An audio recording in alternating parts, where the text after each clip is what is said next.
Bienvenue dans la Feedback Machine. Dans ce format inédit créé par la machine, un investisseur décortique en live et sans interruption les projets de 100 entrepreneurs. Alors si tu cherches à comprendre comment analyser rapidement une boîte ou simplement à prendre un shoot de réalité entrepreneuriale, t'es au bon endroit. Tout de suite, un nouveau pitch et de nouveaux feedbacks par Jean de la Roche-Brochard, l'invité de la première édition. Et si toi aussi tu veux tenter l'exercice, rends-toi sur www.lamachine.com. Salut. Salut Jean, je m'appelle Thomas. Toi aussi. J'étais youtubeur moto, ouais, encore un. J'étais youtubeur moto à l'époque. J'avais près de Ok. 100 000 abonnés, c'était en 2017. Et un jour, on m'a volé ma moto. C'est pas ça qui t'a fait arrêter YouTube? Bah, en fait, c'est le projet qui a été né derrière. Parce que ça me rendait fou qu'on utilise tous des alarmes moto à l'ancienne, parce qu'on était tous Ok. psychopathes de notre moto. Et en fait, l'idée, ça a été de créer en fait une solution qui permettait d'être serein au quotidien, parce que c'est vraiment le gros pain du motard. Faut vraiment être motard pour le comprendre. C'est Ouais.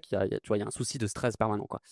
Euh, Donc j'ai lancé ça. Aujourd'hui, GeoRide, c'est une app qui se connecte à ta moto, qui permet de la protéger contre le vol. Donc on retrouve 90% des motos volées en moins de 24 heures.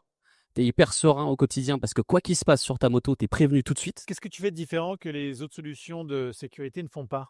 Le premier truc qu'on a fait, c'était d'avoir une approche autour de l'app, alors que tout le monde, surtout dans la moto, avait quelque chose de dormant et t'étais pas au courant s'il se passait quoi que ce soit.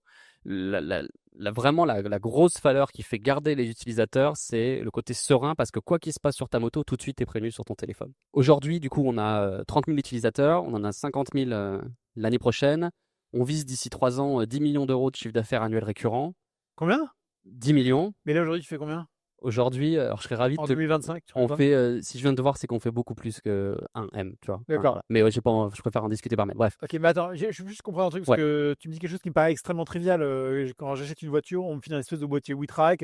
Ouais. Je vais dans la bagnole. Bon, bah, c'est traqué. So what? Qu'est-ce que vous avez fait que les autres faisaient pas? Ces solutions-là ont arrêté d'être sur la moto parce qu'ils n'avaient pas ce côté réactif avec l'app, etc. C'est ce que Pourquoi? demandent en fait les motards. Et pourquoi ils l'avaient pas? Parce qu'ils ne supportent pas avoir la moindre interaction utilisateur, parce que c'est de l'IoT, donc c'est l'enfer. C'est très compliqué. Et si tu veux, avec WeTrack ou avec Coyote Secure, par exemple, Ouais. tu n'as pas d'application. En tout cas pour la moto, il n'y a personne. Coyote Secure est parti de la moto justement parce que les gens avaient besoin d'une app. Si tu veux, tu te rends compte 2 semaines après être parti en vacances que ta moto n'est plus là. Les gens veulent quelque chose de concret. Ensuite, on a un Strava de la moto où tu peux revoir toutes tes balades, appel au secours en cas de chute, etc. Ah, d'accord. Voilà. C'est une app et ça marche avec un adaptateur Ok. qui est dispo, qui est inclus en fait dans ta location. C'est aussi ça un truc qu'on a, Ok. qu'on a vraiment cassé Et tu le mets où, ça, business model. Tu l'installes en 5 minutes, c'est hyper simple Ouais. à installer dans ta moto. Et du coup, j'ai 2 questions. Première question, on s'est cassé les dents aux US quand on a voulu y aller. Donc c'est génial parce qu'on a appris plein de choses. Et ensuite, Le marché US, c'est quand même pas le même marché, hein. Sur ouais, moto aussi. sur la moto, on a x5 quand même en termes de nombre de motards. On n'a pas du tout le Même même en termes de problème de vol. vol. Bah oui, c'est ça le truc. Voilà. Et du coup, la question, c'est, on a un truc qui tourne aujourd'hui. Focus, il est uniquement sur la France. Ouais. On n'a que 4% de part de marché par contre en France, donc on a encore beaucoup à faire. Ouais. Le modèle de location, il est récurrent, il y a une grosse marge. On tape les 30% d'EBITDA sans problème. Ok. On vise 50% l'année prochaine. Et du coup, la question, c'est est-ce qu'on doit se focus plus sur les US parce que bah, y a un potentiel incroyable, ou est-ce qu'il faut être très bon en France? Mon problème, je comprends tout. Parce que aux US, t'as pas le problème de vol. C'est pas du tout le même marché. Ouais. C'est beaucoup plus éclaté. Oui, ils ont des tonnes de motos, mais dans plein de zones rurales et tout. Genre, tu n'as pas le problème en vrai. Donc, à mon sens, hein, tel que je l'entends, c'est en France, ton problème, c'est le vol. Aux US, c'est pas un problème qui Ouais. t'adresse, c'est une opportunité. C'est justement le mec qui fait sa balade, qui met ses culottes, Ouais. qui machin. C'est moins puissant en termes de pain, quoi.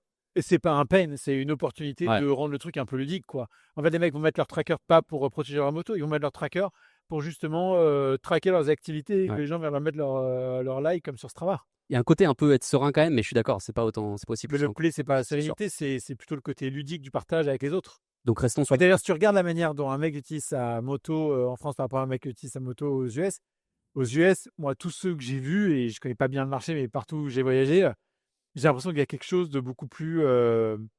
C'est c'est- c'est un objet de balade. Et donc, toute la partie balade dont tu parles, tu vois, me paraît beaucoup plus présent aux US qu'en France, par exemple, là où tu joues sur l'aspect sécuritaire pratique, quoi. Bon, d'abord, je pense qu'il faut jamais abandonner d'essayer de craquer le marché US, parce que c'est fun. Nickel. Et en plus, vous allez générer du cash, vous allez faire du chiffre, donc On a mettez-vous déjà ça un en truc fil qui tourne, rouge, quoi. tu vois. Ouais, c'est ce qu'on fait, OK. Et après, entre aller dans d'autres pays d'Europe, par exemple, où est-ce que les motos sont les plus volées? Moi, je serais hyper curieux, tu vois. Ça va Que être Italie, en fait, ou Italie, ouais. UK, tu vois? Donc c'est Que plutôt aller sur de l'Europe que sur l'US, en fait, quoi. Oui, et après, l'US, c'est quoi? C'est un rêve, c'est une ambition. Je comprends que ça vous excite, Ouais, mais ce sera pas sur un sujet sécuritaire, ce sera probablement sur un ouais. sujet beaucoup plus ludique, quoi. Mais c'est génial ce que vous faites. Ah, c'est bien. Donc on reste focus sur l'Europe, quoi. Bah, en tout cas, vous avez un produit qui protège contre le vol, Ouais. que les gens achètent pour ça. Mmh. Donc restez focus là où les gens veulent acheter le produit pour ça. Et après, moi, je serais vous, Ouais. je trackerai les usages sur la partie Strava-like. Mmh. Et quand tu sens que le produit est suffisamment mature et que ça crante, là, tu lances aux US. OK. OK. Voilà. Merci Jean, Merci à toi. trop cool. Bravo. Merci. On espère que ce format t'a plu. N'hésite pas à liker, partager et surtout à t'abonner au compte de la machine pour ne rien rater de nos prochains contenus.